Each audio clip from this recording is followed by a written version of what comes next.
So, and also one of the most important things is, like I said, we want to highlight and to draw inspiration from young Malaccans who have been, something new, something different, something different, and we want to gain inspiration from them.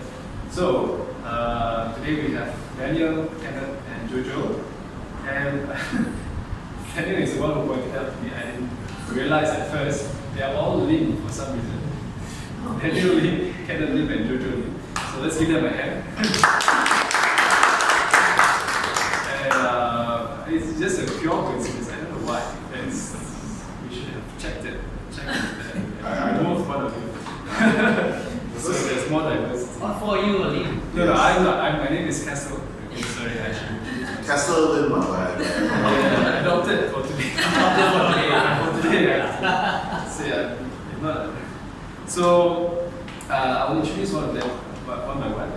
First we have Jojo. Jojo is the founder of Burps Brewery. Burps Brewery is a kombucha, home-based kombucha business established in February 2022, and they started off actually here in the area as well. So Jojo is very involved in activities of the larger market, and she is now doing a master's in MMU in AI. Yes. Okay. And so try out the kombucha downstairs before you go. It's very sustainable because they reuse their materials, and also they are composting all through organic probiotic-rich kombucha. Yeah, with hand-picked natural ingredients. It's actually very good, and they've got very nice flavors. And we have Kenneth. Kenneth is a bit of a dynamic. He's got a split in his personality because he has two startups. There's actually says two very different enterprises. He's the founder of the Monuments Music Academy, which started in December 2019. Right? November 2019. That's based in Malay Plaza, Pandai Malay Plaza. So you can check it out. They often have events like concerts, classical music concerts, and things like that. And he is also the co-manager, co-partner, or everything. His job description is very unique because he and his girlfriend also run Sudo. Sudo is a bakery which specializes in sourdough. So they started that in February 2021. Is that right? February 2021. I have the timeline here. They started off in just your home, right?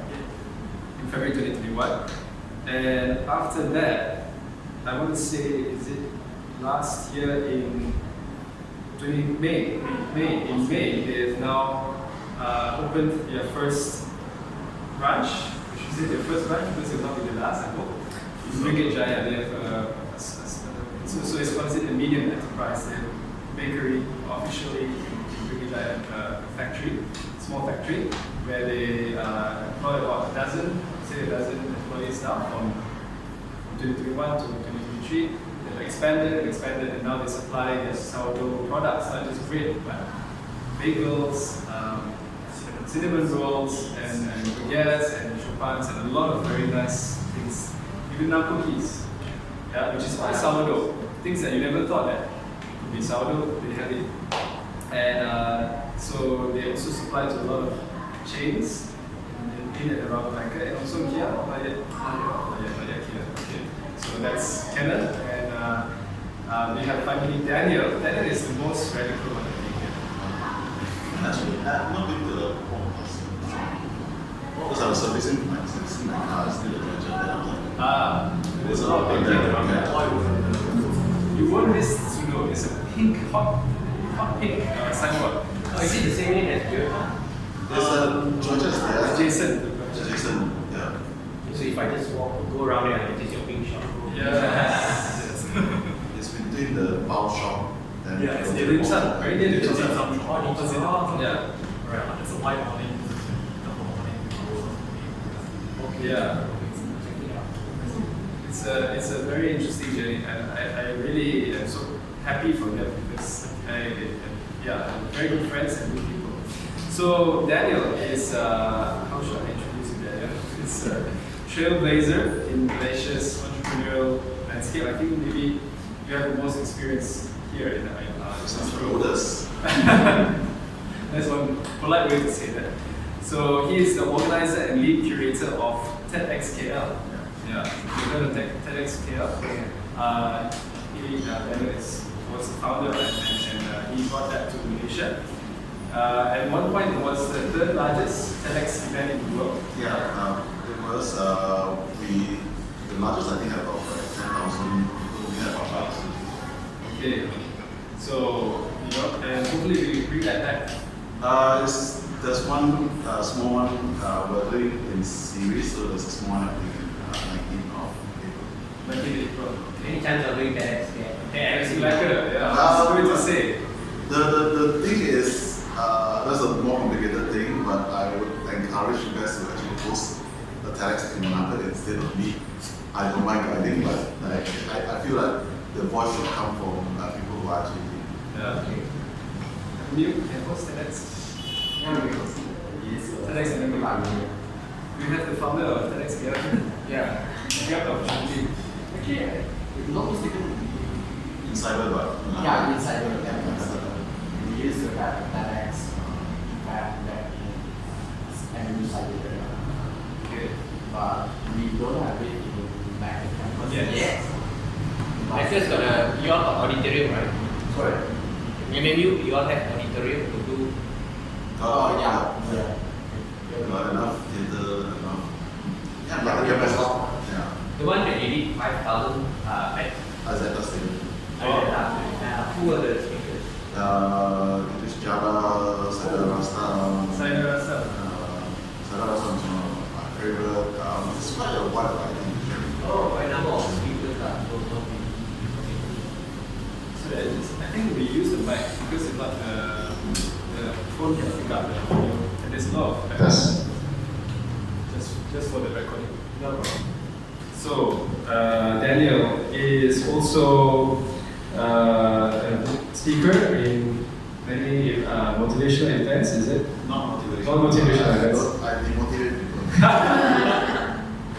Sorry, to coaching to notable personalities like award-winning filmmakers, high commissioners, authors, how to deliver impactful presentations. Yeah. That's right.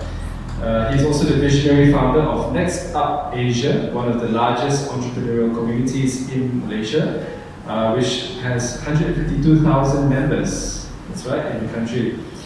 And he also is very dedicated to fostering innovation that has led him to advise numerous startups, government bodies, and entrepreneurs organizations throughout Southeast Asia. TLDR, I'm over. Yes. TLDR is the experience. So that's the three of them, and that's who we're going to be learning from and sharing with today. First of all, I don't want it to be very formal, so please feel free to interject anytime, like what this has been, right? Anytime you want to ask a question, I think you don't need to wait till the end, because sometimes it's fresh in your mind, it's relevant at that time, you can just politely ask. So, first of all, I would like to ask, let's keep it brief, but first to Jojo, how did you start Burps? What was your inspiration behind the starting point of this journey? This is fine. Hi everyone. So how do I start up this Burps Brewery? It's a kombucha business. So I started home brewing kombucha at home, which is my personal interest because it was actually back in 2020. It was a trend of this kombucha drink. So I was very curious about the drinks and I do a lot of research and wondering what does it taste like. Because in Melaka we can't really get it here unless like a few organic shops here. Because a lot of import kombucha was in the market back then. Then Import as in from yeah, overseas. overseas. Local, there is but very little, and then slowly more and more they are coming more in the market. This is 2020. Around 2020, yes. And then yeah, I start home brewing, get the SCOBY myself, and then I start. Yeah, the SCOBY is the mother of the kombucha. Yeah, how it ferments properly. And yeah, then I start making it and sharing with my families and friends. Like, I bring it to parties, Chinese New Year, every dinner I would just bring my drinks around. And And then they were like, why not you set a business selling it? And then that time I was still in Taiwan. That time is like during the pandemic, and then at home nothing to do, so I started brewing it and drinking it, and yeah, I started a business. So I came across Melissa, also the founder of Dari. So they have a marketplace that time. So she was like asking me to join because I have this, but then I doesn't have much like customer back then. So I have it join the pop-up market, and then from then on I started my business. So it was first your friends and family who encouraged you to start selling? Yes. I want to make note of that book market because for later we're going to talk to Kenneth. And Kenneth, how did you start how did you and Chloe, I should say, start Sudo? What was the inspiration behind that decision? Actually, it's not so different from Jojo Lim. Actually, you just replace kombucha with sourdough, you replace the SCOBY with the starter, you replace the groovy with baking, and it's actually the same business, it's just a different product. But yeah, I think the similarity is the passion for it, right? So you started because you wanted kombucha, you plant it here. It's the same with Chloe. So actually, she started baking because there was a shortage of bread during MCO. So my mom bakes a lot, so she taught Chloe how to bake, but just the basics. And then after that, Chloe ventured into sourdough, then she started baking more. The same thing we brought to friends and family, to gatherings, and people liked it. And they asked if we wanted to sell it, so we started selling to friends and family. Then word of mouth, through word of mouth, we made more sales here and there. Yeah, so I guess that's really how we started also. After that, we knew that we couldn't just bake at home, so we moved to a place, and that place is actually the second floor of my music school. So I already have a music school, we rented the whole place, so the third floor of families, we used that place now to bake, and then we sold online, we consigned to groceries, and then now finally we opened the brick and mortar business, selling even more varieties of bread. But the main sort of concept for the bakery is still the same: healthy products, no additives, no preservatives, no chemicals. A lot of breads are also made without sugar, so that's also important. And basically just high quality bread. So I think Melaka probably has a market for that. So that's how we started on. I want to point out two things that I know because I knew Kenneth since 2019 or 1990, yeah. And then so when he started making bread, it was just like you post something online and then people put in orders like that. Very simple kind of casual thing. Very organic. Very organic, yeah. And but now people come from KL and Singapore, all the way from Muar also, or from Yes, a lot of customers from Muar. from all over Malaysia and overseas also, just to get Sudo. Yeah, to get Sudo bread. It's an export. So and it's partly made in Melaka. Before we go on, I just want to show you who is Chloe. This is Chloe. This is I would say, how do you say, the starter. Yeah, the starter. Yeah, she's the founder. So she's not here today because she's teaching piano right now. Yeah, and so we have Kenneth here. On behalf of Chloe, yes. And two things that is you both have in common is that you both started at home, not originally intending to sell, right? Sudo, you just started baking bread. Chloe just started baking bread as a passion project, and it was COVID, so there's nothing much to do, right? So, but friends, family encouraged you to sell, right? So I think that's also a very good point. You have to be around an environment where people are actually supportive of you. Without that, you would never have started. Maybe without people who said, "Why don't you do something more?" Yeah, and but also it's also you have to put in the work before that. If you don't have a good product, people will say, "Oh, it's very good," but they won't ask you to sell. They are our lab rats as well. Oh, you have to have a lot of lab rats. Yeah, that's a good point. Okay, on to Daniel. So you have so many things in your portfolio. How did you start? How did I start? There's generally two origins, but I prefer to usually share something I didn't realize. So I'm from St. Francis, Melaka. I was a very shy student back in high school. But I love computers. Like computers is everything to me. I don't even dare to stand beside on my desk to talk in class, basically. So I was that kind of student. But when I think I had the opportunity to take over the school computer club. Which year was this? I left at 98, so I was junior president from 94, 95, and I took over the whole club from then onwards, basically. There was a computer club in those years. Yes. In the mid-90s. Yes. Even before me, also. Lots to have. Yeah. We actually fundraised to build a lab. It was very expensive. I remember the one computer was about 5,000. We did about, basically we had about 20 machines. Yeah. But you don't have Macs? No. It's not working. At that point in time, Apple wasn't very relevant, so it's just normal PCs. The earlier Mac, I think it was very, very basic. I think the school had an Apple II before that. Yeah, so I was very lucky that SFI had that, but it was also a very good place for me to actually test out a lot of things and do that. I think the hindsight was actually looking back at the activities, because when we ran the club, it actually generated a lot of revenue. It was the richest club in the school for some weird reason, because we were running a lot of activities. So we were doing combined meets. Last time we used to have PC fairs, so we could put the PC fair, the trips and other stuff.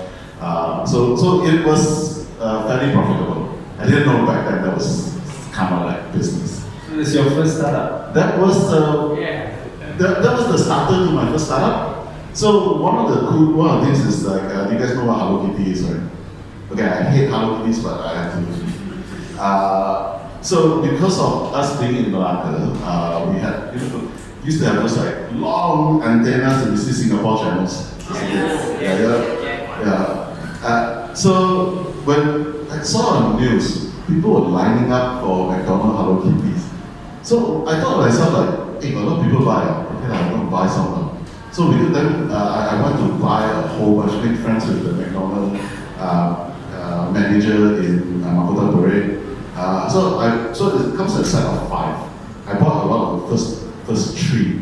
And then that time, I don't think there was a laureate forum, but I remember there was a lot of RRC and stuff like that. So I started selling to KL. So my cost was 9.95 for a meal. Wrong. That is totally wrong. 4.99 for the meal. So 4.99 for the one burger and stuff like that. 9.99 for the cat. And I had a whole bunch of it. I don't have the Hello Kitty cat, but I still got it. And then people start offering prices, basically. This was before Leilong, and I think I sell on average 80 ringgit for that. For one toy? For one cat, yes, without review. I budget. Maybe the left time. No, that was I offered lower, then I keep increasing price because the demand was high. The highest I got offered was 200 ringgit for that. Per cat. Per cat. So, looking back, that was the entrepreneurship journey. So, over the years, as a student, I never thought of that as a business, because it was just do it for fun. I kind of like it. I want to eat McDonald's. I was a fatter kid, so it was an opportunity to fund my McDonald's and fund my McDonald's with friends. I still have a few of them. I still have the Winnie the Pooh, what's it called? Winnie the Pooh, the dress up like a rabbit thing. That thing. Someone offered me about 300 plus for it. I don't want to sell that still. That's why. I think the entrepreneurship genesis took over that. Then I got sold in the idea of building a startup in terms of, so I was an MMU student. MMU was supposed to be the Silicon Valley of the East.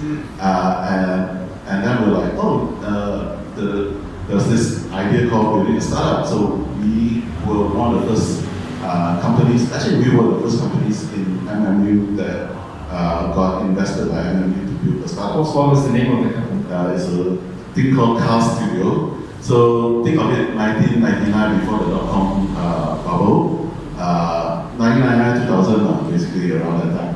We had this bright idea to think, hey, you know what would be cool? You think people want to buy car online? But fail out, it failed like that. The fun part, I think if you look at some articles out there, you can still see a launch by MMU. Tun Siti Asma, who's our Vice Chancellor back then, sorry, Chancellor, not Vice Chancellor. Chancellor back then actually launched the whole thing. So Which year was this? should be 99, 2000, very, very early. So my first year of university, Alpha year, if it's MMU. Might have been the first online website in Malaysia selling cars. No, I think there were maybe one or two more, but I think there was a lot of naivety and a lot of what we call the dot-com bubble dream in terms of like, you know what, you just have anything.com, then you can make millions and stuff. Okay, for the Gen Zs, can you explain briefly what is the dot-com bubble? The dot-com bubble is like this. So like now, when you want to buy something online, it's very easy. You go to Shopee, Lazada. Back in the day, setting up an e-commerce store is super hard. It's crazy, crazy hard. And there are people, a lot of times, the first iteration of idea of what people do online is like, number one is like I provide access to go online. So that's like your American Online, your Jare, your TMNet. But that requires a lot of investment, like infra investment and etc. And what are the next other businesses you can do? Okay, we can do like maybe forums. But how forums make money? Forums make money through advertising, not too much advertisers back then. Then the next logical step, people think like, you know what? I want to buy things online. I don't want to set up a physical store because physical store require me to actually like have like. It's still very expensive to set up a physical store. Back then, it was also expensive to set up an online store, but the beautiful thing, or at least the thing that people think about the online store is, oh, you just set up one, then everyone in the world will come over here and buy. So we had this stupid idea, it's like, you know what, let's work with a whole bunch of car showrooms. We'll do a booking and then we have a commission referral with that. And so the dot-com bubble is actually predicated that everything can be bought online. There's a lot of amazing failures, people selling dog food, people selling, people selling like groceries online. And then you think like that, I was like, hey, no, I can buy groceries online, what's the problem, right? Yeah, because back then the infra cost is very expensive, so a lot of it failed. The few success that you see that still exist, eBay is one, Amazon one, those are the survivor of the dot-com bubble. And is basically after around 99, 2000, everyone lost faith in that business, and companies that listed because they were burning a lot of money, and then the stock price crashed. So there were no investor money in terms of building that. So yeah, everything crashed. That's the dot-com bubble which burst Yes. in 2000. 1999 or 2000. Yeah, Malaysia actually had a few. We had, I think, Lilian too had the Feng Shui, World of Feng Shui. There's Leilong.com still exists in some ways. There's quite a few actually. So yeah. Mudah really survive. Muda is a bit after that. Yeah. Muda is a bit after that, but these are the generation one basically. Great. So this is Melissa. She is what was introducing just now, the founder of the Dari, and also so she's the brainchild behind Jet Markets, and we had this idea together for this forum. You want to join us, Melissa? Yes, I will.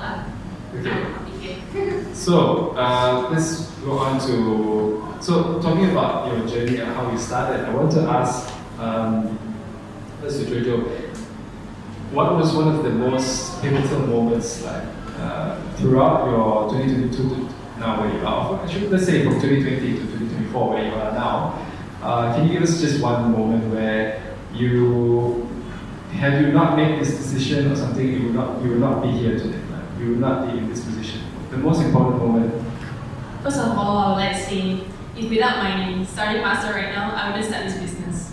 Yeah, because I have this extra time as my side income. So that's why I started masters. Because I finished my degree in around 2022, 23. Yeah, I'm 32. And then I was like, to do it as well. And I just started it. And then other important moments, I would say that for my business, right, is get to know a lot of people throughout the markets. I get to know kombucha lover as well. We share experience. Some are home brewer as well, and then we get to know each other and share the knowledge of brewing as well. Okay, so getting into that community. Yes. Okay, great. Kenneth, the most pivotal moment that led you to where you are now. Okay, because I'm speaking on behalf of Chloe, right? So I asked her this question before, and this is what she said: buying an oven. Buying an oven? Yeah, an oven. Yeah, a common one, not a normal one. Because we started at home, right? We were just using my mom's old oven. It comes with a burner, so it's like a very small one. You can only bake 2 loaves in one go. So that was difficult because just to bake 2 loaves, she had to. I think the total time needed is like 6 to 8 hours, folding, fermenting, whatever. For 2 loaves? Yeah, 2 loaves. Yeah. And so for those 2 loaves, you work, say, every 7 hours. And how much do you sell those loaves for? Back then, I think 12 ringgit a loaf. Yeah, so it wasn't, yeah. So your profit is maybe, Like your profit is maybe 12 ringgit for 7 hours of work. Yes. Yeah, but of course, during that 7-8 hours, you had to work every time, like just to wait sometimes, just to let it ferment and things like that. Or you have to just put it in the fridge and things like that. So that was, yeah, maybe not so good because of the manufacturing efficiency wasn't there. Yeah, so it's okay. So the manufacturing efficiency wasn't there. So we decided to invest in a bigger commercial oven. So that allowed us to bake 12 loaves per day. So that's much easier to scale the business and to make more drinks. And that also forces us to think, if I were to bake 12 loaves in one go, then I would have to sell all those 12 loaves, right? So that sort of prompted us to up our marketing and also our sales team. So instead of just collecting orders, okay, we have 2 orders today, so we're just going to make 4. Now we are baking 12 every single day, and we have to sell those 12. So that's how we think about it. So when you maximize your production, you have to think about your sales, so it goes hand in hand. So to her, that was the most pivotal moment, to purchase commercial equipment and to scale the production. Yeah. As for me, because I'm not a baker, I don't know how to bake, but my most pivotal moment for the business is when I made my first hire. So that was also very important, and it was difficult because he was actually a very skilled baker, and he was asking for quite a high salary, and of course from a home business we weren't able to afford him for the first month. So we had Which year was this? So that was 2022, I think. Yeah, 2022. So 1 year after you started selling, Yes. you had to hire somebody. We had to hire someone. Why did you arrive at that decision? I need to hire, why not just Chloe in? Too many orders? Yes, so we couldn't cope with the orders. She had to still teach piano, so it was difficult for her. Yeah, she was teaching piano. She was baking at 6 o'clock in the morning, and she had to teach piano until 8 o'clock at night. So it was very difficult for her. Yeah, so she was working like, I don't know, 20 hours a day. I don't know, something like that. So we knew we had to. So we had to hire someone to help her out. And also, it was the right time because we were looking for a baker, and he came along, and we felt that he had the right skills. He was a trained baker. He worked in Taiwan for a few years, so he would know the systems of baking where we wouldn't because we are not trained bakers. We can bake. I mean, Chloe can bake, but she's not a trained baker. So that's why we needed sort of external help to set up the system and things like that. And we still use his system even until now. So that I think was the most pivotal moment. And yeah. So why was that moment for you? I see the trend there from Chloe. It says because of the oven, she has to make this truck and she has to sell this truck. Yes. For your side, because you're more the management and more of that behind the scenes role, you say it's because you have a fixed sum every month. That's right.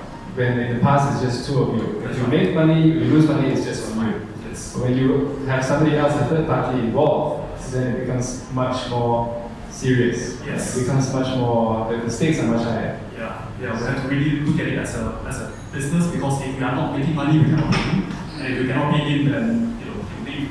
So we don't want that to happen. So I guess it's the same story, right? When we get the oven, it prompted us to up our marketing and sales game so that we are selling more. Now it's the same, we have to sell more in order to pay his income. Yeah, so in our first month we just barely broke even with his income and all the costs and everything else. Are you paying yourself right then? Like, are you just taking salary? So it's just You're like not paying yourself, you are paying someone else. Yeah. In fact, I was working extra work just to pay for his salary. Wow. Yeah, That's a lot. That's really a big sacrifice. And that's the kind of sacrifices that you need to make if you want to make the dream come true, right? So I was traveling to KL to do extra lessons and things like that. Yeah, just to cover back his his salary and things like that. But it was worth it. It was worth it because even today we are using his system, we are using his skills, his recipe, and everything else. It is still there. So it's definitely worth it. So it was that risk, that investment that you had to make. Yes. That at first, if not for you doing something else, you would not have been able to make that payoff. Definitely. Yeah. And we are not paying ourselves at all. We just started paying ourselves. I think Yesterday. 3 months ago. 3 months ago. Wow. Just a look at we also teach piano, so that is definitely enough for us already. So the revenue exactly from Sudo, you only started to take it for yourselves only 3 months ago, Yeah. at the beginning of this year. For me, it was second last year. I guess that's more than 6 months here. Oh, okay. For Kobe, a few months ago before this. That doesn't seem We have fair. to keep money in the business because we have to invest things, we have to hire more people and everything else. And that's a lot of things that people don't see, isn't it, behind the scenes, that they may see, oh wow, Kenneth has expanded to a factory. He's hiring 12 people, but people maybe they don't see behind the scenes is that you're still grinding and working yourself to the bone just to be able to keep up that level of, right? But eventually, there's a long-term thing that you have to make it sustainable. You can't work for free, right? Yeah. That's right. Okay, so that was the most beautiful. For both of you, it's the same kind of motivation that you have to make this shit work. If not, it's going to, you will just collapse. That's right. It's do or die. Sort of like external motivation, I guess. Okay, external motivation. That's a very good point. Without that, you wouldn't have pushed yourself so far, right? Yes. Without having a mouth to feed, without having an oven to pay off, you wouldn't have maybe gone so far. Maybe you just stick in music, focus on that. And maybe make a few loaves a week. There's no problem with that at all. I mean, that's also business. Yeah. Just that we feel that we couldn't cook anymore. We needed an extra hand for help, and therefore we also had to scale up the sales. All that. Yeah, very good. Okay, great. What about you, Daniel? So same question. I think come from a very different perspective. Like maybe not so early stage, but there's definitely a lot of pivotal things in the early stage. But I feel like one of the key lessons that I've learned instead of so it's very opposite from what Kenneth said.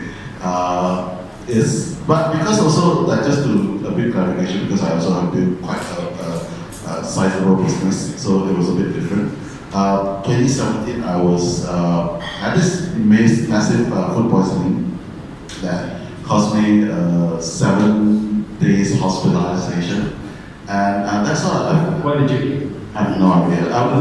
We had a company party, by the way, so there's 35 of us, and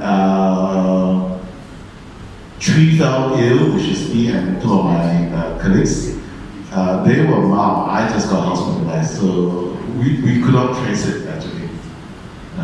And the funny thing is like that was the start of it. It didn't stop. So 2017 to 2019, I was in and out hospital. I think Melissa would know me back then. Like I used to be about 40 kg heavier. Around 40 kg heavier. The first 7 days, I lost 14 kg. Vomiting. 2 kilos a day you lost. It was bad. It was really bad. I didn't even have the energy to hold up my phone. It was like, I didn't know whether I was going to be alive or dead kind of situation. It was really bad. And I think in 2019, I told myself if I wasn't feeling well, I'm just going to give up everything away. So told my partner to buy me out. Basically, I exited from, we had 3 businesses. We had a software development house, we had a production house, we have an oil filter distributor company distributor for Malaysia and Thailand. And yeah, I was like, you know what, let's just focus on my health and etc. So there was a point in time in the hospital, I was like suffering and vomiting, like constantly purging. Like you want to vomit until nothing else, you still feel like want to vomit kind of situation. And we couldn't figure out what happened basically. And it comes to the pivotal point, like yeah, but all the money in the world, but when your health is not there, it's like everything goes down the drain basically. So Really put things into perspective. it does put things in perspective, and I'm a lot better now. It changed a lot of how I would want to make decisions in terms of moving forward. I feel like there's always a lot of opportunities around, but because of this, I want to always. So I think with your permission, but it's not nice, right? So there's this guy who's a good friend of mine. His name is Cerventus, and he came to a similar conclusion, but the way he phrased it is a lot more eloquent than what I put it. If it's not a fuck yes, it's a no. So I think that's a very big pivotal point in my life to look at opportunities that you are excited about. That not only you can make money with a lot of stuff. Right? I think you can do a lot of things to make money, but there's a certain part now. I'm like, yeah, this thing doesn't excite me, or this thing doesn't do something transformational for society or something like that. I would definitely say no. So you really made things like you started looking at the long term. What's up? You know, what's beyond this? I started looking more like there are a lot of things that I can say no, and that's why I preface the fact that part of it because so my previous companies if we decided to fire all our clients, if we decided to take more customers, we can run roughly about 2.5 years without firing anyone, while paying bonus, while paying everything. That's how much buffer we built through. Part of this, I got paranoid from learning from. I think there was an article by Bill Gates and Steve Ballmer when they were building Microsoft. They were arguing how much, because one of the business, like you need to invest money to build money. So that's very crucial. Kenneth has actually highlighted a very crucial point that we forget at some point. But sometimes you also need to build that safety net over that. And coming from my type of business, we know that our like the software house, we work with companies like Petronas, we work with Fortune 500 companies. Our clients were like Bank Negara, our clients were like SC, MAS in Singapore, and we know the payment will not be fast. And that's not the reason when you go for tender, they always ask you, oh, how much is the revenue? Like, can you give me your accounts, so they actually want to know that you can able to take the blow before they can pay you. They will give you a mobilization fee, but there will going to be a period of time your payment is going to be 6 months or so on. Our tender process originally for Bank Negara was a 1 month deal. By the time we won the tender, it's already 6 months into it. So you think about chasing the sales for 6 months, it's like crazy one, basically. Yeah, so we took a decision to have that. And now these days, I feel like working with Bank Negara, like this is my time. I literally told them, I think 6 months into our project, it's like, hey, if I build a startup, I can impact more people than actually working with you. Money is good, don't get me wrong, money is good with Bank Negara. But at the same time, like you waste a lot of time servicing clients, you waste a lot of time that you can actually do better stuff over it. So that's what I do, basically. But I do understand for younger entrepreneurs, younger not in age, but younger in terms of your journey into entrepreneurship and building your business. Sometimes it's like, yes, money is tight, just do it, basically. Yeah. So it's not immediately you say no to everyone. You still have to be able to. Now I can. Yeah. Now I can. Now I can pretty much. The thing is like fuck off money, but it's like I don't need money. So at least like money, like to a certain extent, like money is not a consideration now. Now come to a stage that okay, there are a lot of stuff that I can do, that I personally can do. There's a lot of opportunities I can choose now.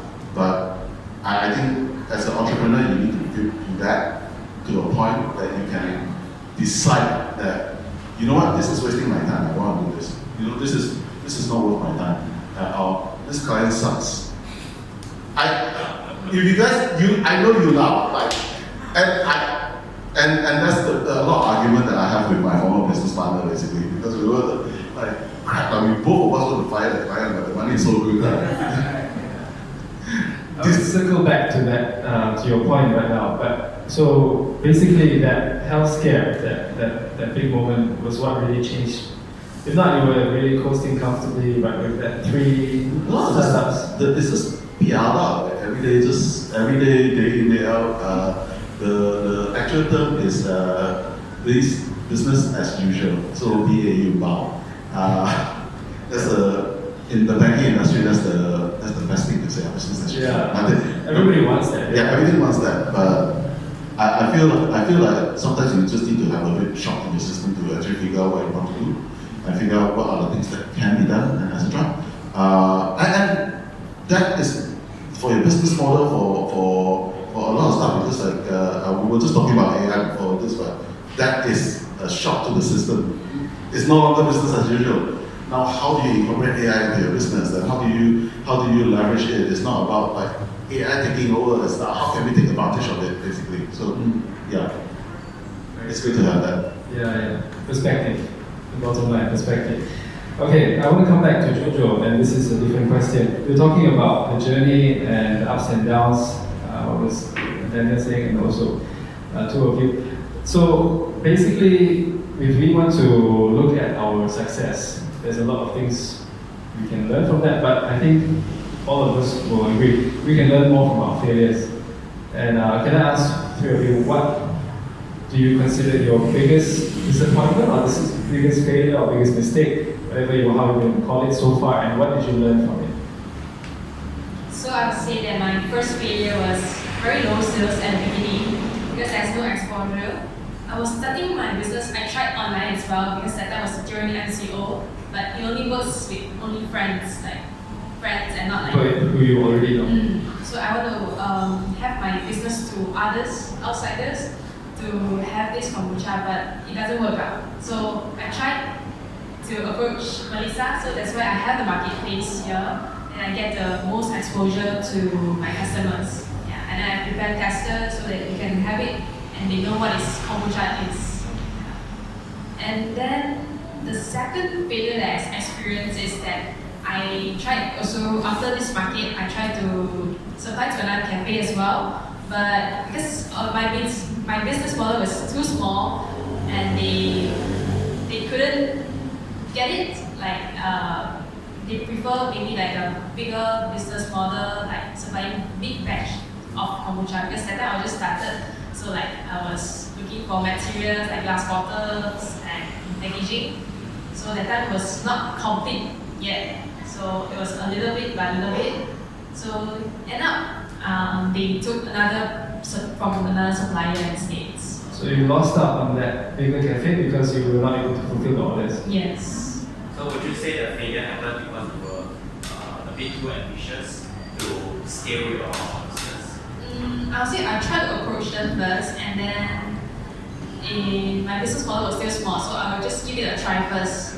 Yeah, as what Kenneth said earlier, we just base on the demand and then we do the amount because we doesn't want to waste. Yeah. So what did you learn from that? How did you come away from that, getting more experience?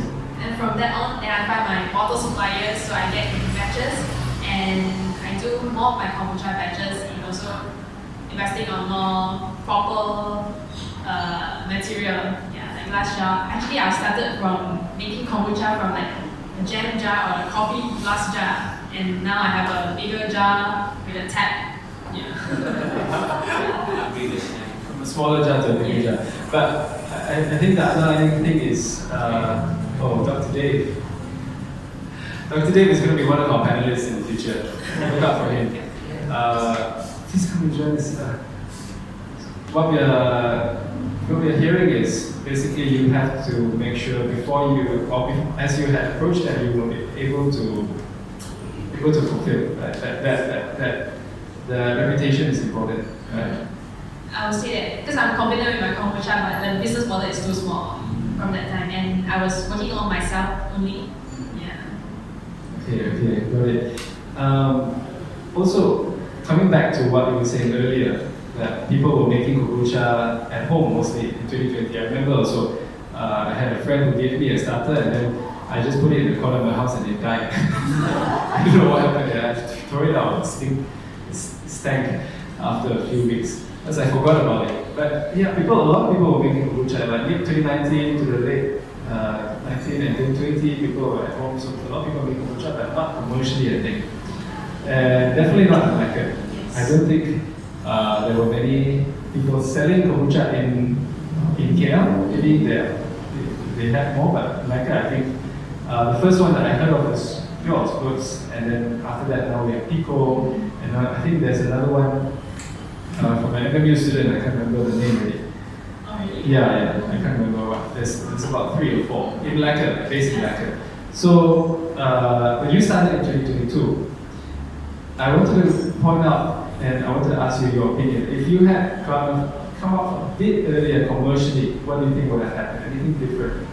Yeah, because I was brewing since 2020, and after 2 years only I started to sell my kombucha. So I think that if I start early and I prepared more of my style, get well ready with my kombucha, my bottles, my packaging, and then I think it will be better and less competition. Yeah, because now there are many cafes selling kombucha in Melaka. I think almost all the cafes you will find, but a lot of them are from KL. The kombucha is from KL. Yeah. So, but the fact is, we have people making and selling kombucha commercially in Melaka. But it's just because that relationship had already been established, probably, in maybe 2021 or maybe like earlier before you could approach them. So capturing that trend, that wave is really time is of the essence. I was like about to approach a few cafes, but they already have some other supplier.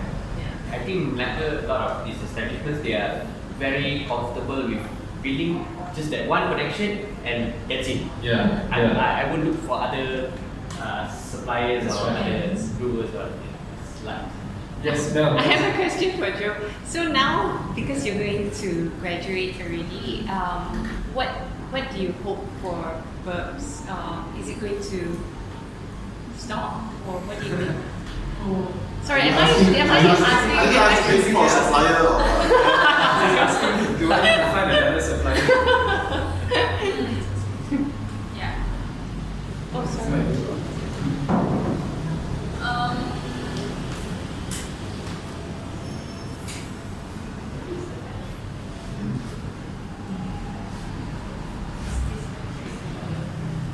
It's okay, I think we'll go on without much. Yeah.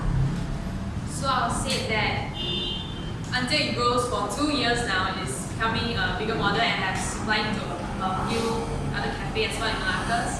So it's like my baby now, so I don't want to let go. So I would hope that maybe after I graduate, maybe I found a job that's in like my field. Maybe I'll pass on to someone that have passion in kombucha as well to continue this business. I like how Kenneth, you also compared kombucha to sourdough. It's almost like almost the same product, just one is baked, one is brewed. And it's also an interesting thing. Sourdough as well is relatively new in Melaka, I think. It's also around COVID. Yeah, I think around COVID that time. The bread came out, but for people to think about not just making sourdough bread, but also bagels and all kinds of things. That takes a little bit more of initiative, right? Yeah. And coming back to the question, what was during that journey from 21 to now, what do you think was one of the biggest disappointments or failures that you've learned from? Okay, so again, I'm answering on behalf of Chloe first, and then I'll answer my failure, right? For her, just to give context, February, that means last month, right? That was our lowest sales month since our inception. Yeah, and it's funny because, well, there are three reasons. One is only so many days in February. Two, Chinese New Year. Three, our fridge actually broke down for about 1 week. That means we were halving our production for about 1 week. But the effect can be felt even after the repair. That's slump. Yes, that's slump there, and it continued on for weeks. So that to us is our biggest failure because one, we did not predict that to happen, and two, we thought that once our fridge is being repaired, everything will go back as usual. But that is not the case because when customers come in, they cannot find the upgrade, they leave, and they will not come back for the next few weeks. Yeah. So that is a problem. I think that we have to be more aware in the future. So I guess what we have learned is to maintain our equipment regularly. So now we have people coming in every few months just to check our fridge, our aircon, our oven, and everything else. Yes, we have to pay for that, but it's definitely worth it because the slump in the sales is going to be a long-term thing. It's not just going to be for 1 week. It's going to affect us.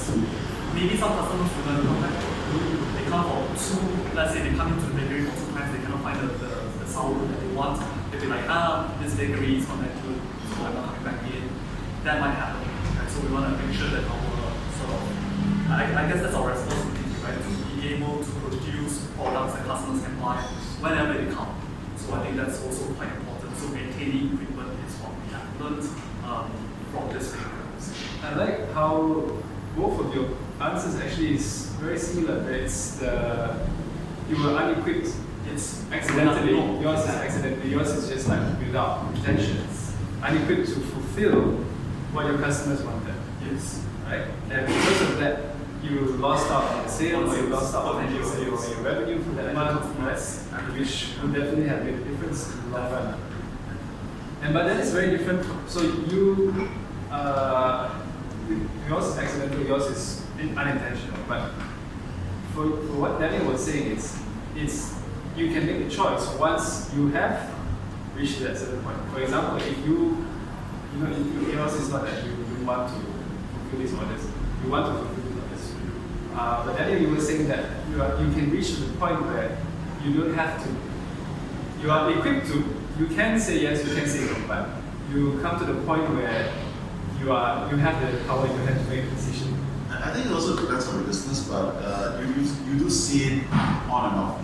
Yesterday we went to this dessert place called Birdcage. So you guys know the reputation, right? Everybody knows. Anyone been to Birdcage? Birdcage.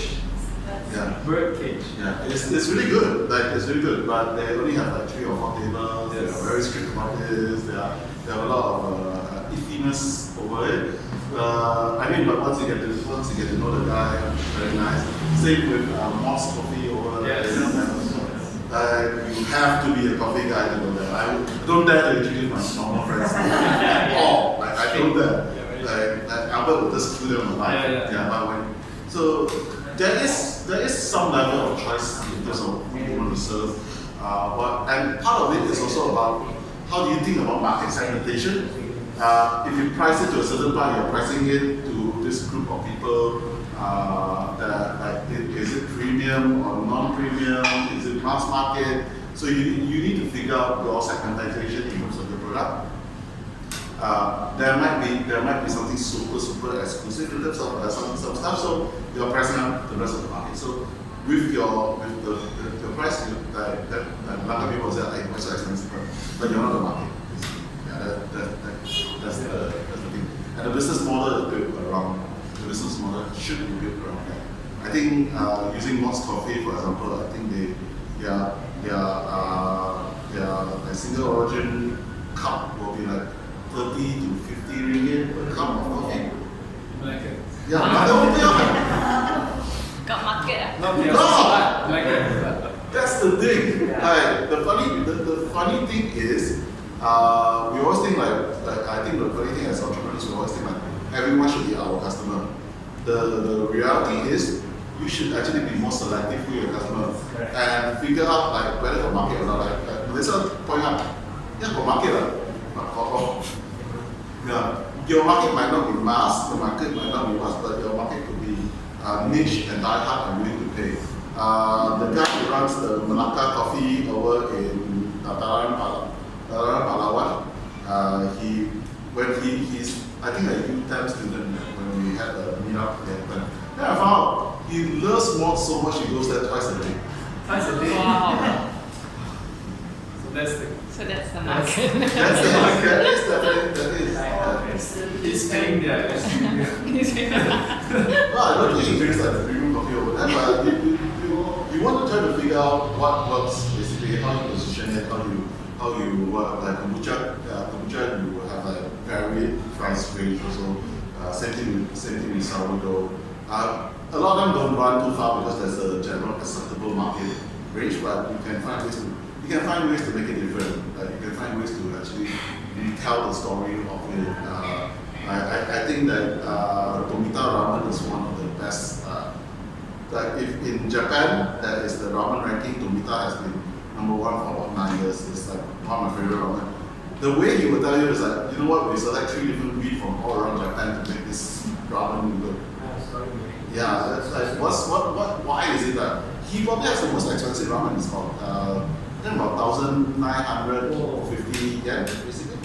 Really not again. That's about 19 or 20 US dollar per bowl. Oh, so expensive. Yeah, it's about 80 ringgit. And the best part, he is not in Tokyo. He's actually in Masuta, which is in Chiba. It's 1 hour away from Tokyo. People actually go there, I go there, went there 4 a.m. in the morning, wait until 7 a.m. to take their ticket to queue. And that, if you look at Japan, look at Taiwan, and it's a very similar case to Melaka, so there's a lot of this We kind have capital satay. Huh? Capital satay. People used to queue. There are. The chicken rice ball at the corner of Jonker. Yeah. People used to queue. We think like, what are they doing? But it's the same thing. Yeah, we'll think like, hey, stupid. But no, you're not their market. Yeah. It's not stupid, it's just you are not their market. Their market. So just be a bit more selective over trying to figure out and craft a market. Sometimes you just want to put barriers to that. When we work with our clients, even to that extent, like we will argue with our clients, you don't need to hire us. Like we will make sure that if they want to hire us, it needs to be something that is worthwhile for them. Then I don't want to is like, hey, I can just buy this software. So we will tell them, hey, you can use this software, then you say, no, we want this. Like they have to justify to us why we can actually build a system. I want to point out, and if I'm not wrong, and you all correct me if I'm not. The common thread between what the three of you are saying is actually not just about equipment or what's about client, but actually building their reputation. So for example, in Jojo, your case is you have to make sure that your reputation is there by delivering this product. And Kenneth, your customers expected this of you, right? So you have to make sure that you fulfill that reputation. People expect that they go to Sudo, their bread is that they want to buy that bread. And then for Kenneth, you're saying that maintaining that reputation, going to the extent where you can be, you can say to the client, Those are very hard sometimes. I have one question. Just positioning. So positioning it seems like it's very important so that you know who are the market. So positioning, do you plan it even before you start business or as you go along starting your business? Positioning. I think some of the stuff you can actually take advantage of. What's natural, what is not natural. I use my parents' retirement project as a so my parents run Walk and Pen last time. And you know the reputation, the reputation, I Chuchi Rantai there for forever. The reputation is, that needs to be a retired chef and restaurant. But if you realize, a lot of things don't happen anymore. That was very intentional by my part because I don't want to create all these things. Like, what discover by word of mouth. That was very intentional. But the other advantage that I had, because I know a lot of food blogger friends, I know a lot of this social media influencers, those are like friends are. So just chill, like no obligation.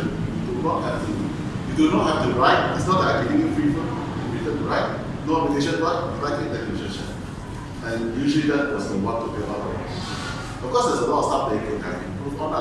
Like these are the general arguments I have with my parents. I think they cannot handle the workload. I really think they cannot handle the workload. My mom had a 2 knee replacement. Someone she had to walk up and down, everything. So that's one of the reasons I'm glad we can just come out of this. So they should close the top floor. I always think they should just close the top floor, don't open it up. Maybe leave it specially for your special guests or whatever, but just close the top floor. My mom cannot tahan. My mom just like to see like, hey, a lot of people cannot. We need to give them. So that's the difference in terms of how. So if you see when I'm in the shop, I won't let people in. I'm the one that do not let people in. I'll chase people out.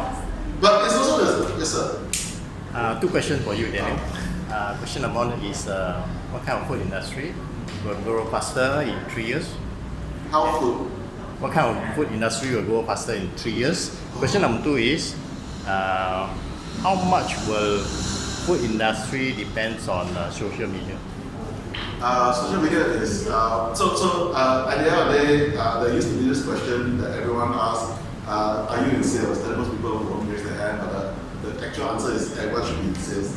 The current thing that I believe everyone should be is content creator. So whether it's social media, blogs, or I think you guys should be content creator. You should tell your own story. Do not let other people tell your story. If you guys open I'm not picking on Birdcage. I like Birdcage, but you gotta read. Okay, I want to read more of this thing. Okay? I want to. This is very interesting. Has anybody been to Birdcage? Oh my God! You guys should go lah. Wait lah. Just Okay. Yeah, Birdcage. She lined up. Just get a. Did she get it? Yeah, she get it. Okay. Yeah. So if she got it, she's lucky. Yeah. Because the owner, his name is M. This is his November 8 posting. We'll be away for a period of time to soul search and hunt lost souls. Oops, that's back already. So please no text. We probably won't hit everything. Don't kill. But if you insist, better bring an umbrella and sunblock. Most importantly, the poor little log can finally have some peaceful day. Leave it alone. Okay. Thanks, we'll remove the message when we return. We wish you all a good day. P.S. No raspberry girly for you, shit face. You know who you are. This is on the social media. That's on the social media. Yeah, this is Tim posting on his social media. Yeah. And you know what's the funny thing is that my business partner was in town yesterday.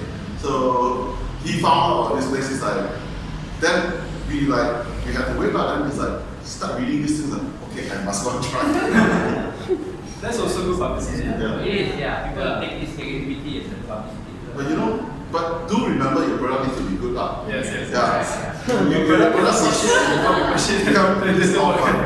Your product must be very good. You can call people shit. Yeah, still can get people to go and venture in product like shit. They just want to. You get a lot of people venturing that shit product. No 5-star rating or reputation. Rating is 4 something. Because his raspberry tart is very good. His cake is very good. So he knows that his cake is very good. He knows that people will come and buy. People will queue up as they have been queuing up for a long time. You guys know the track video store over here at night, so same thing, no photos, nothing, you know what? It's like, and I'm really, the other day I took a photo because I thought I don't even know. It's like, I'm the one anymore, like, too much work.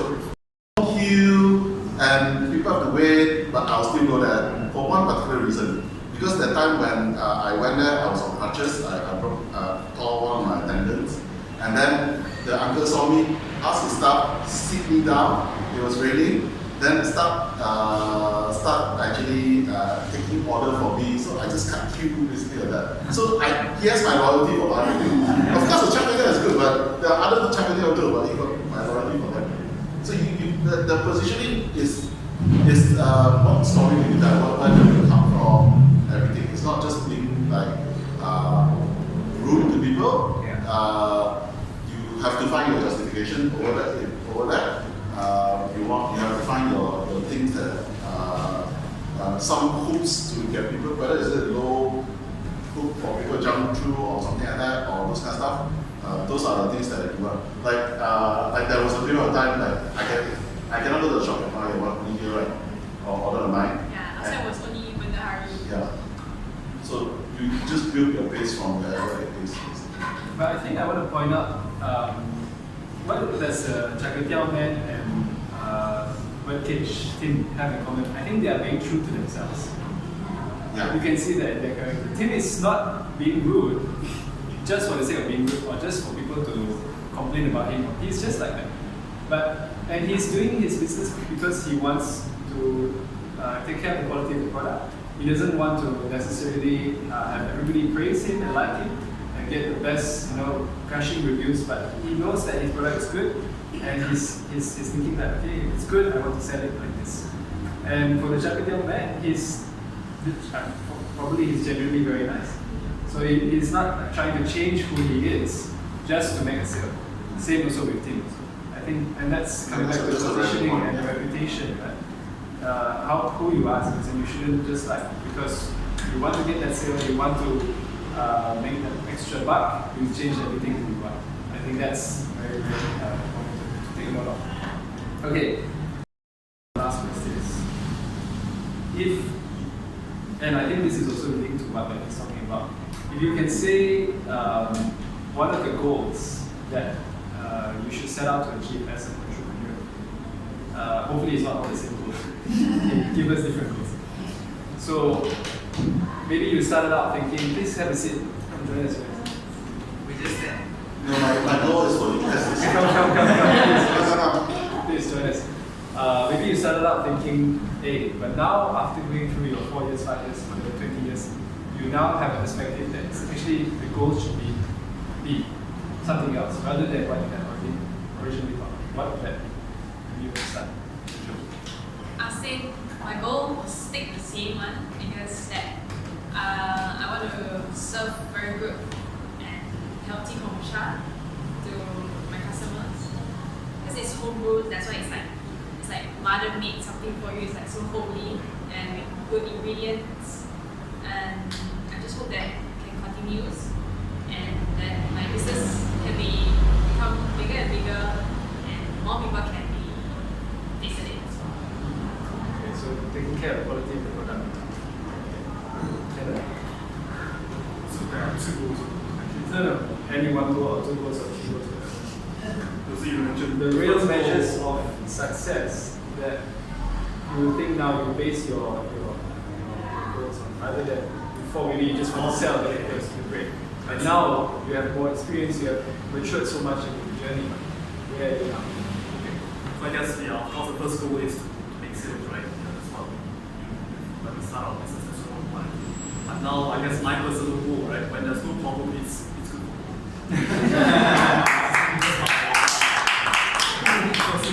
Before this, we try everything.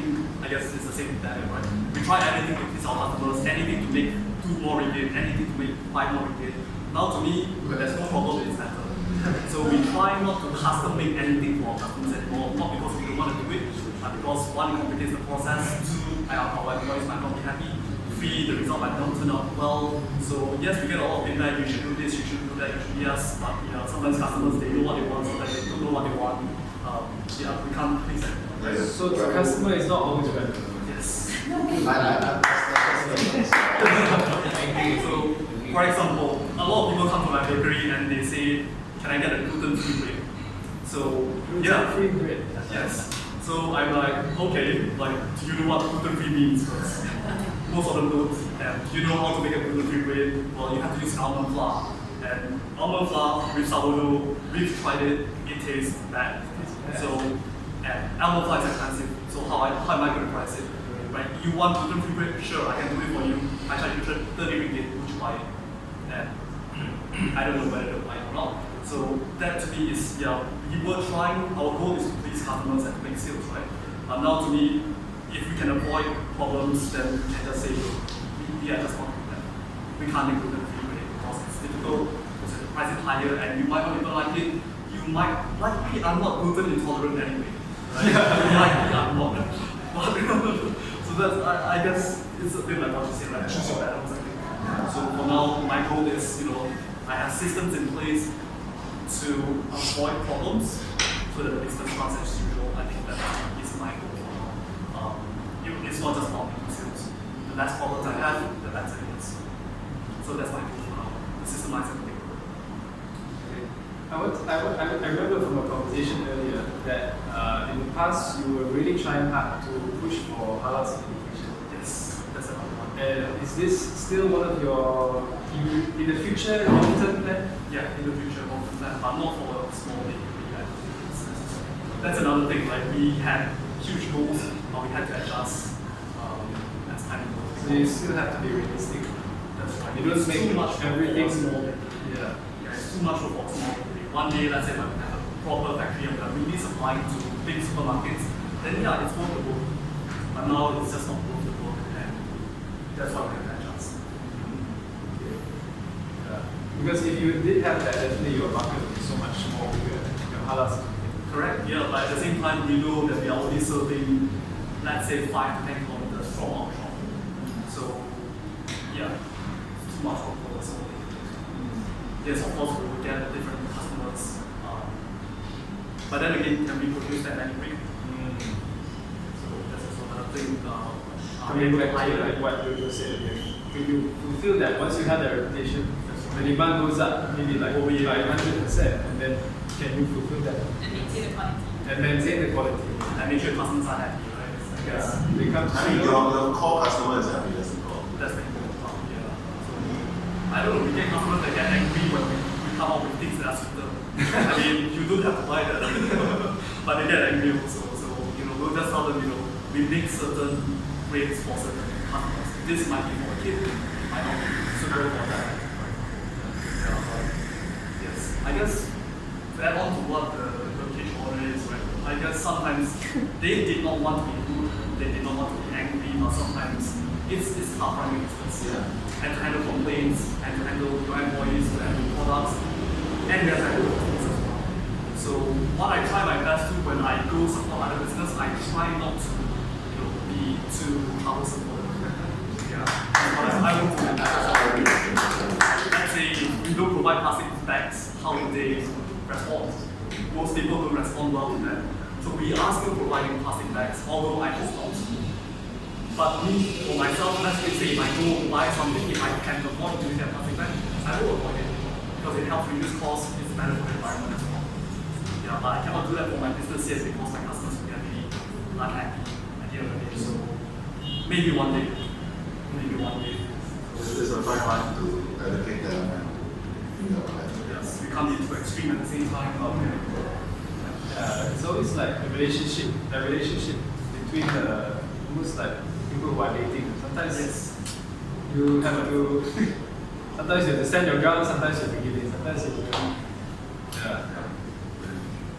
Okay. What about you? You mentioned before how your health care has changed your perspective on what actually the measures of success as an entrepreneur should be. Measure of success, I think this varies from different entrepreneurs to different entrepreneurs.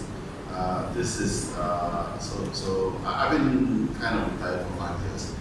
Recently incorporated in business because the workload and the things seems to be a bit more than what I can do.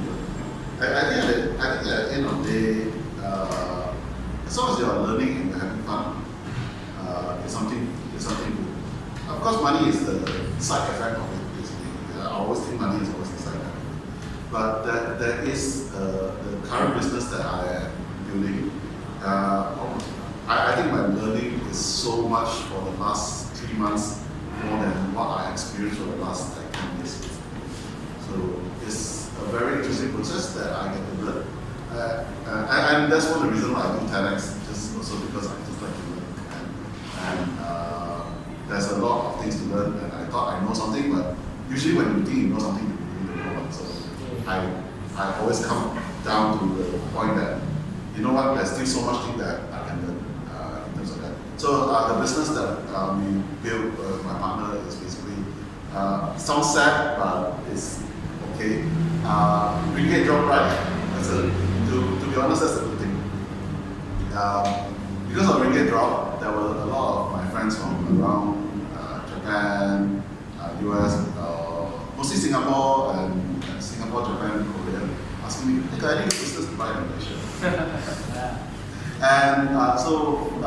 we incorporated a business to help other businesses to M&As, basically being acquired by foreign entities.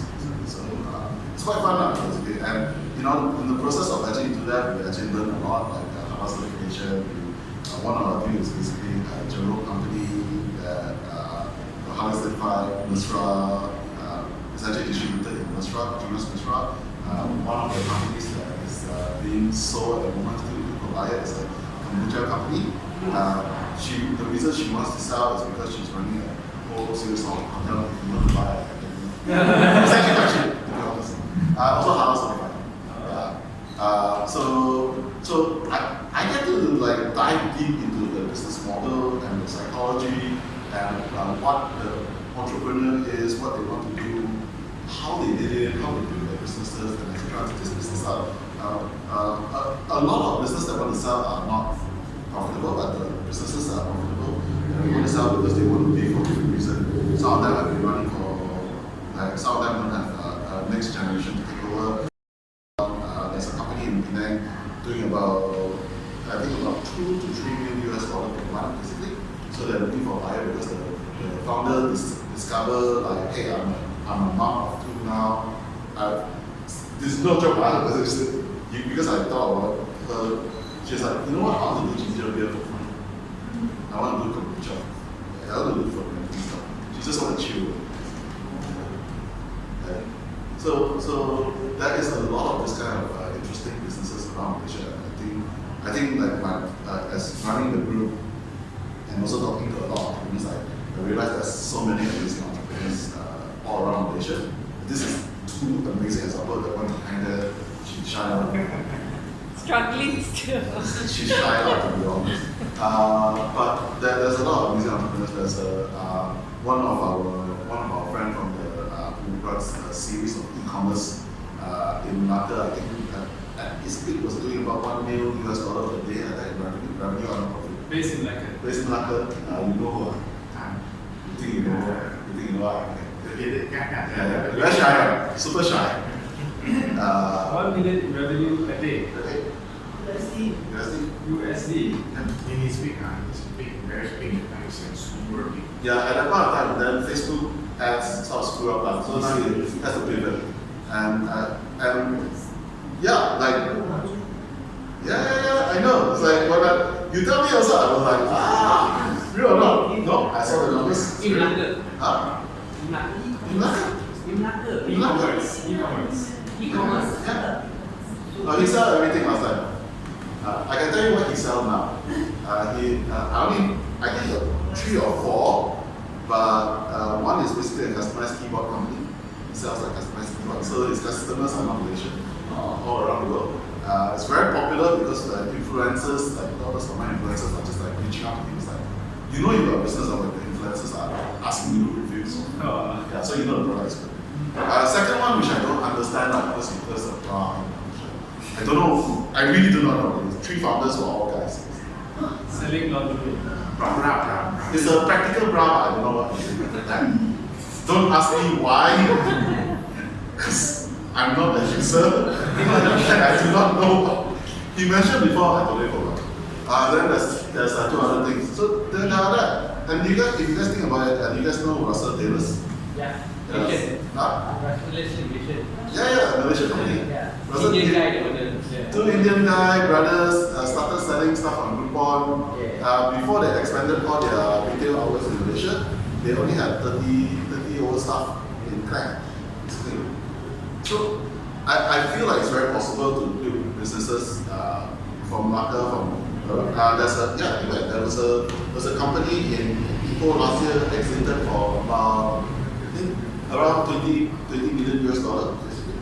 Yeah, Radica Software, Thomas, that is in Ipoh. Sakin Chan. Yeah, Sakin Chan. C Gamers is in Sakin Chan, couple 100 mil revenue per year. There are possibilities, there are a lot of people doing amazing cool stuff, basically, in terms of that. Yeah, and Melaka, the other Melaka example is Trapo. So Trapo is a second. Oh, Trapo is Melaka. Yeah. So I thought their branch in Malaya was just a branch. Yeah. No, it's not the HQ. My HQ is in KL, Melaka boys. Second gen, basically parents does something called So there are opportunities, there are things that can be done. I feel like we are in a time in our life that all these things is super possible. To tack on to your question, it's actually one of the things I wanted to ask, specifically two of them. What has your experience been like as an entrepreneur in Melaka? Like coming up from like a basic the environment, the people, the network, your customers. Yeah. I guess it also has its advantage, right? Rent is lower. Yeah, that's the most important part. For startup, right? Because when we have to pay for our spending, rent is much lower in Melaka. So we also chose a place where it's further away from town. So rent is lower, the risk is not as high. At the same time, I feel that what that you mentioned was is very important. My first two customers were either my students' parents or people from an orchestra that I used to work with. So, and also of course friends that I met in Melaka. So having that network is also very important. I feel coming from Melaka. Other things It's more word of mouth. Word of mouth, correct. That will be your first few customers, and they will likely turn out to be your champion customers. Some of them still support us to this day. They will still tell their friends about our break to this day. So word of mouth will spread, but of course, the products they still have to be on par, so that is very important. But yeah, I think that's the cool thing about Melaka, right? People support each other, and if you know the right people, they will help you support the business by telling their friends and things like that. So that's to me very important. Maybe the other. As a very beginning, like a small startup, I would say that just go and try. If you have passion on this, it can be F&B, art and craft, or any business idea. Just study if you have a passion, and just go and do it. Now in Melaka, more than last time, I think, more frequently we have pop-up markets. A lot of them, not just here, Yes. but also in around Jonker area. Bangunan. And there's like Pinet's event organizer come to Melaka. Yeah, Hinbas, yeah. And so, the network, right? This is where you meet people. That's where I met you. That's where I met you probably at some place like this. You're supposed to be here. Yeah. So it's a good place to be in the community. Don't just like be in your house making your product and you know it's good, but nobody else knows it's good, right? People have to know. You have to get the word out in order for that to work, right? And I just want to remind everyone we have more of these forums coming. You can stay tuned to follow on the social media, our Facebook page or our Instagram. So Instagram is Dapsi Melaka and Bendahari. I think it's one word. The Bendahari. Yeah. And then on Facebook, so you can find the links there. We will have one more in September, and then another one in December. Is it? Should be around December. Yeah. So we will be getting different panelists to come in, and like I said, you mentioned before, Melaka actually has a lot of interesting, new, innovative startups that people may not have realized it's from Melaka. People know that it's such an iconic Melakan brand, they forget actually once a startup, like Limit. Yeah. Thanks again for coming, and let's give a hand to our